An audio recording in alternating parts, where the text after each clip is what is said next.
मैं डॉक्टर कैलाशपति गोस्वामी, आचार्य हिंदी विभाग, डी स्नातकोत्तर महाविद्यालय सिवान। ऑनलाइन वर्गाध्यापन के अंतर्गत आज मैं स्नातक प्रथम खंड हिंदी प्रतिष्ठा का वर्ग संचालन करने जा रहा हूँ। इस स्नातक प्रथम खंड हिंदी प्रतिष्ठा की पत्र संख्या 2 में रीतिकालीन कुछ कवियों का अध्ययन करना है। पिछली कक्षा में हमने बिहारी, घनानंद, देव, मतीराम आदि पर चर्चा की है। आज भूषण पर कुछ चर्चा हो जाए। कवि भूषण, जैसा कि सर्वविदित है, भूषण रीति काल के प्रमुख कवि हैं। रीतिकाल की प्रमुख प्रवृत्ति लक्षण ग्रंथों की रचना है। हालांकि भूषण ने भी लक्षण ग्रंथों की रचना की है, लेकिन एकमात्र वीर रस के कवि अगर हैं रीतिकाल में तो भूषण का नाम लिया जाता है। इनका जन्म 1613 ईस्वी में तिकवापुर, कानपुर के आसपास हुआ था और इनका देहावसान सन 1715 ईस्वी अर्थात विक्रम संवत 1772 को। इनका वास्तविक नाम क्या था, इस पर मतैक्य नहीं है। चित्रकूट के सोलंकी राजा रुद्र या रुद्रराय ने इन्हें कवि भूषण की उपाधि देकर सम्मानित किया था। इसी से भूषण नाम से ये कवि प्रसिद्ध हुए।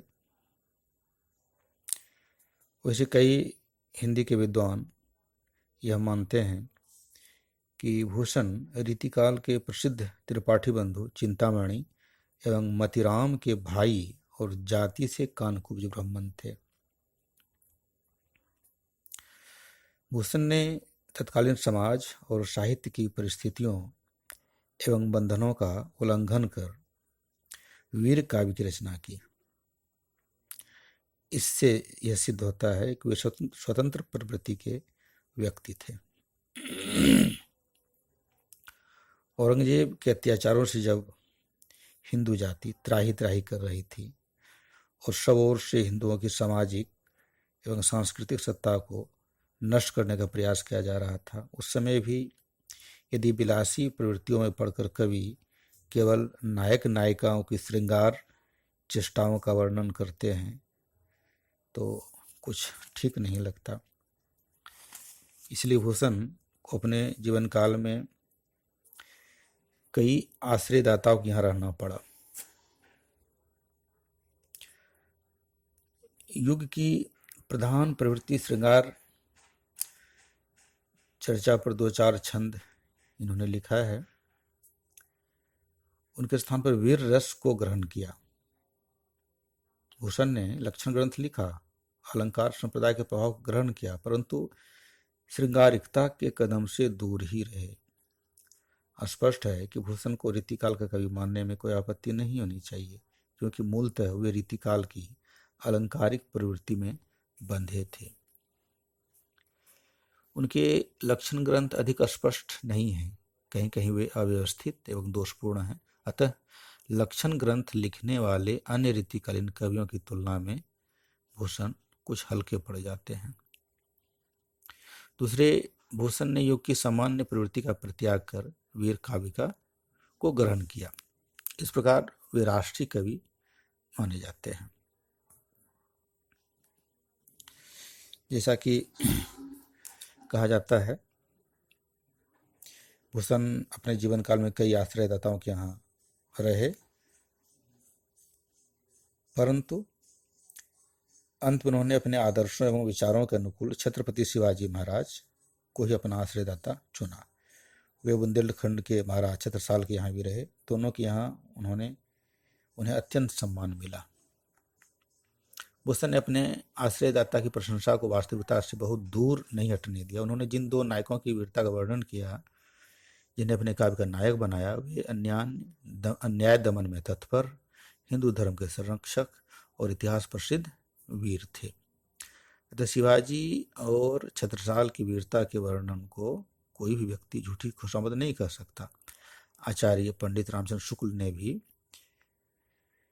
कहा है कि आश्रयदाताओं की प्रशंसा की प्रथा के अनुसरण मात्र नहीं है, इन दो वीरों का जिस उत्साह के साथ हिंदू जनता स्मरण करती है उसी की वंदना भूषण ने की है। इस प्रकार वे हिंदू जाति के प्रतिनिधि कवि माने जा सकते हैं।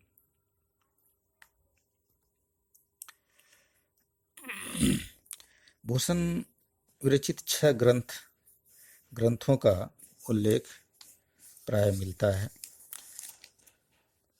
पहला है शिवराज भूषण, दूसरा शिवाबावनी, तीसरा छत्रसाल दशक, चौथा भूषण उल्लास, पांचवा दूषण उल्लास तथा छठा भूषण हजारा। माना जाता है कि इनमें से केवल 3 प्रथम रचनाएं ही उपलब्ध हैं।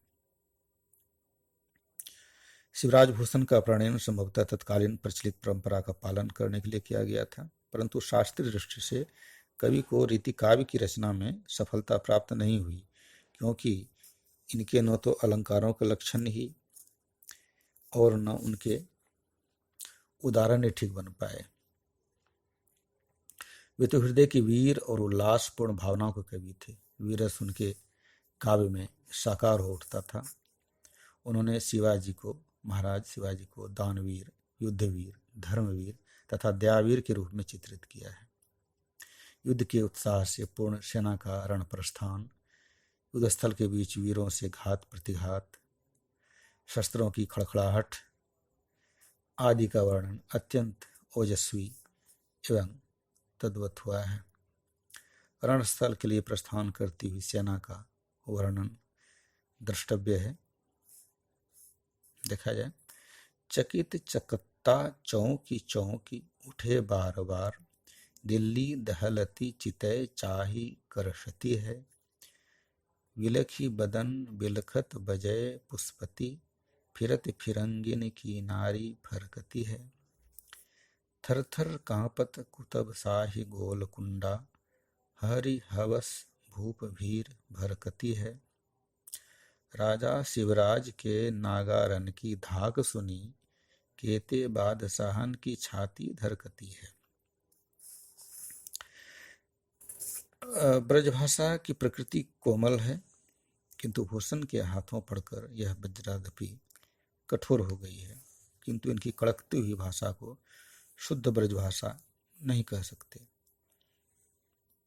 इनकी भाषा में उर्दू, फारसी, अरबी आदि भाषाओं के शब्दों की भरमार है। उन्होंने शब्दों को बुरी तरह तोड़ा मड़ोड़ा भी है। पातशाह अर्थात बादशाह, सिपाह मतलब सिपाही, नौरंग औरंगजेब के लिए आदि उदाहरण पड़े हुए हैं। कवि ने हिंदी व्याकरण के अनुसार विदेशी शब्दों से क्रियापद भी बनाए हैं। अपभ्रंश और प्राकृत भाषा के शब्दों का प्रयोग भी उन्होंने बिना किसी हिचकिचाहट के अपनी रचनाओं में किया है। भूषण ने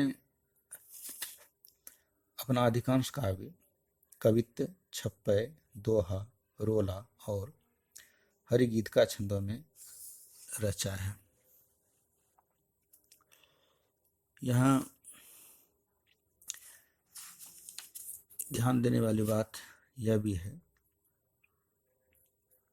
कि आज की राष्ट्रीयता, जैसा कि भी कहा गया कि भूषण राष्ट्रकवि थे उस समय रीतिकाल में भी, आज की राष्ट्रीयता और भूषण की राष्ट्रीयता में बहुत अंतर था। वीरगाथा काल की राष्ट्रीयता राज्य विशेष की सीमाओं में आबद्ध थी। आज की राष्ट्रीयता अंतर्राष्ट्रीयता की संधि का स्पर्श करती है, परंतु भूषण के युग में संपूर्ण हिंदू जाति राष्ट्र मानी जाती थी। भूषण कई राजाओं के यहाँ रहे, परंतु महाराज शिवाजी और छत्रसाल का ही उन्होंने गुणगान किया है।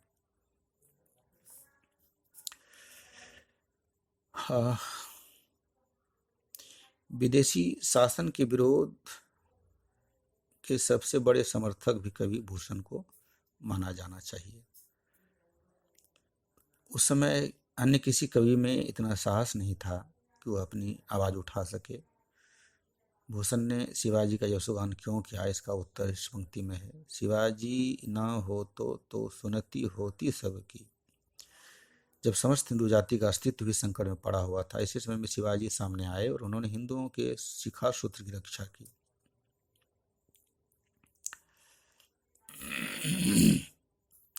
भूषण के कवित्व बड़े ही ओजपूर्ण, सशक्त एवं प्रभावशाली हैं।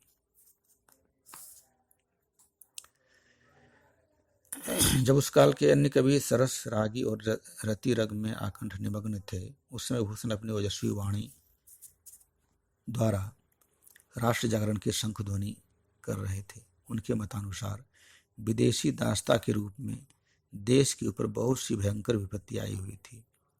वह यह देखने के लिए आकुल व्याकुल थे कि उक्त विपत्ति के विरुद्ध मोर्चा लेने के लिए भारतवासी शीघ्रातिशीघ्र कटिबद्ध हो जाएं। इस प्रकार वह एक सच्चे राष्ट्रकवि थे, अपने समय के सबसे बड़े जातीय कवि, जिसकी वाणी ने तत्कालीन भारत की सोई हुई राष्ट्रीयता को निर्भीक होकर अभिव्यक्त किया था। अंत में भूषण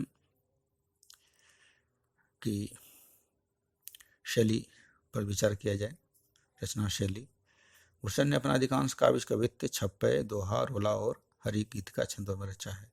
वीर रस की व्यंजना के लिए उन्होंने कठोर, कटु एवं ओजपूर्ण शब्दों को जुटाया है। उनकी भाषा प्रवाहपूर्ण एवं शैली ओजगुण युक्त है। शब्दालंकारों एवं अर्थालंकारों दोनों का उन्होंने प्रयोग किया है।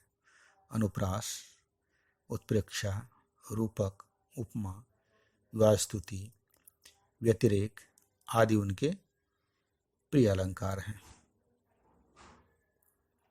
अतिशयोक्ति में भी उनकी विशेष रुचि रही है, इसीलिए शिवाजी की सेना के प्रस्थान करते ही पारावार थारा पर पारा की तरह हिलने लगता है। जैसा कि पाठ्यक्रम के आधार पर कहा जा सकता है कि इनकी रचनाओं के प्रारंभिक 5 पदों का अध्ययन करना है। तो जहाँ तक मेरा मानना है कि भूषण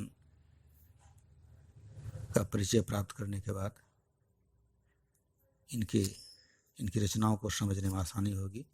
अगली कक्षा में फिर 5 दोहों पर हम लोग विचार करेंगे। आज इतना ही। धन्यवाद।